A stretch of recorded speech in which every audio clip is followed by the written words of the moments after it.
என்ன சூழ்ச்சி நம்ம மேல பண்ணாலும், என்ன அழுத்தம் நீங்க கொடுத்தாலும், இந்த அடங்கி போறதுக்கோ, இந்த அண்டி பொழைக்கிறதுக்கோ, இல்ல இந்த அடிமையா இருக்கிறதுக்கால நம்ம அரசியலுக்கு வரல. என் மண்ணுக்கும் மக்களுக்கும் யார் என்ன தீங்கு செஞ்சாலும் அதை எதிர்த்து அவங்க கிட்ட இருந்து நம்ம மக்களை பாதுகாக்கிறதுக்காக தான் நம்ம அரசியலுக்கே வந்திருக்கிறோம். விசில் விஜய்க்கு விசில் சின்ன ஒதுக்கி இருக்காங்க. அந்த விசில்ல வச்சுக்கிட்டு ஊதுவாங்க. ஆனா ஓட்டப்பந்தயத்தில் ஓடுறதுக்கு ஒருத்தன் வேணும். ஓடி முதல் பரிசு வாங்குறதுக்கு, ரெண்டாவது பரிசு வாங்குறதுக்கு வேணும். இதை வச்சுட்டு வாயில ஊதத்தான் முடியும். ஓடி ஜெயிக்கணும்ல. அது அரசியல் தேர்தல் இருக்கு, களத்துல இருக்கு. அது களத்துக்கு வந்ததுக்கு அப்புறம் சந்திப்போம். அதனால விசில் சவுண்டு ஒரு விசில் 2 விசில் ஊதுனாக்க கேட்கறதுக்கு ஓரளவு பரவாயில்லாம இருக்கும். இதே நீங்க காட்டு கூச்சலா விசில ஊதுனீங்கன்னா மக்களே வெறுப்படைஞ்சிருவாங்க, சரி கடுப்பாயிருவாங்க மக்கள். விஜய் ஒரு ஜீரோ மாதிரி இல்ல. தம்பி விஜய்க்கு கொஞ்சம் அனுபவம் இன்னும் போதாது அப்படின்னு தான் நான் நினைக்கிறேன். அவர் என்னன்னா தனித்து விடப்பட்டதால் ஏதோ அப்படி பேசுகிறாரா என்று எனக்கு தெரியவில்லை.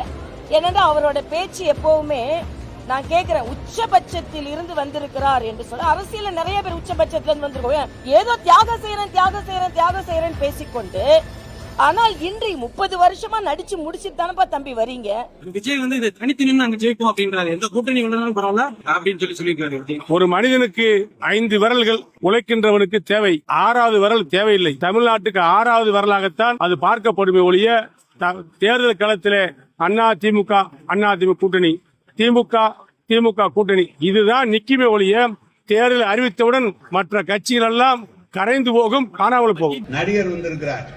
அவரை பற்றி இந்த கரூர் சம்பவத்தை பற்றி ஒரு வார்த்தையாவது இதுவரை நான் பேசியிருக்கிறாரா? நாம் தான் பேசிக் கொண்டிருக்கிறோம். கரூர் சம்பவத்தை பற்றி இவருடைய காரியத்தினால் 41 பேர் உயிரிழந்திருக்கிறார்கள். சிபிஇடி விசாரணை நடந்து கொண்டிருக்கிறது. சென்று வருகிறார். அங்கு என்ன நடந்தது என்று அவருடைய சகாக்கள் பேசுகிறாரே தவிர அவர் பேசவில்லை. அவருக்கு இந்த நடிகர் என்ற மாசுதான் இல்லையே ஒழிய மக்கள் இன்றைக்கு நம்மள ஒருவர் விவசாய குடும்பத்தில் வந்தவர் என்ற அடிப்படையில தான் அன்னைக்கு எடப்பாடியாருக்கு எங்கு போனாலும் மக்கள் செல்வாங்க. தூதி வாரியாங்க 25,000, 30,000, 50,000 பேர் மக்கள் கூடுறாங்க. விவசாயிகள் பூரா நம்மளுடைய சகோதரண்டா அப்படின்றாங்க. பெண்கள் எல்லாம் நமக்காக உதவி பண்ணவர் அப்படின்றாங்க. மாணவர்கள் எல்லாம் ஆல் பாஸ் போட்ட கதாநாயகண்டா நம்ம புரட்சி தமிழர் எடப்பாடியார் 7.5 விழுக்காடு கொடுத்தவர் அப்படின்னு எல்லாரும் பாராட்டுறாங்க. நாங்க போய் அடிமைன்னு சொன்னா இவர் சொல்லி என்ன செய்ய? இவர் இப்பதான் வந்திருக்காரு. இவர் அடிமைன்னா இவர் பேசாம நான் சொல்றேன். சிபிஐ விசாரணைக்கு கூப்பிட்டாங்கல்ல, 2 தடவை கூப்பிட்டாங்க. எங்க வீராப்பா அவர் இருந்திருக்க தானே, படம் தானேயா. இதுக்கு தானே 41 பேர் இறந்தது, நான் வர முடியாது, இங்க வந்து காங்க அப்படின்னு சொல்லி கேட்டிருக்க வேண்டியதானே. வீராப்பா நிக்கணும்ல, இருக்கணுமா என்னங்க? அதே மாதிரி பாத்தீங்கன்னா இவருடைய சூரப்புலி தனத்தை இவர் எங்களை சொன்னதுனால சொல்றேன். ஏதோ அரசியல்ல வர்றாரு, புது முகம் மறட்டும் அப்படின்னு நாங்கெல்லாம் நினைச்சோம். நான்லாம் நினைச்சேன். உண்மையில நான் அவரை வரவேற்றிருக்கேன்.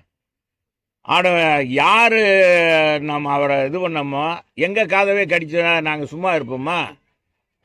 41 இறந்தவங்க, 41 பேர் இறந்து போட்டாங்க. எங்கேயாச்சும் வரலாறு இருக்கா? இவருக்குன்னு அவ்வளவு பெரிய கூட்டமா? லட்சக்கணக்கான மக்கள் கூடுறாங்க. எவ்வளவு கட்டுக்கோப்பு. முதல்ல அவங்க ரசிகர்களை கட்டுப்படுத்த முடியுதா? 41 குடும்பத்தையும் உலகத்துல எங்கேயும் கிடையாதுங்க. இறந்தவங்களை கூப்பிட்டு போன் போட்டு வீட்டுக்கு வாங்கன்னு கேதம் கேட்கிற காட்சி தமிழகத்துல புதியதுங்க. இதுதான் இந்த விஜய் செஞ்ச புதிய திட்டம். அதனால புதிய என்ன சொல்லாங்க, அது மோசமான கலாச்சாரம். அது மோசமான கலாச்சாரம், அது வேறங்க. அதுக்கு பேர் என்ன சொன்ன, ஒரு புதிய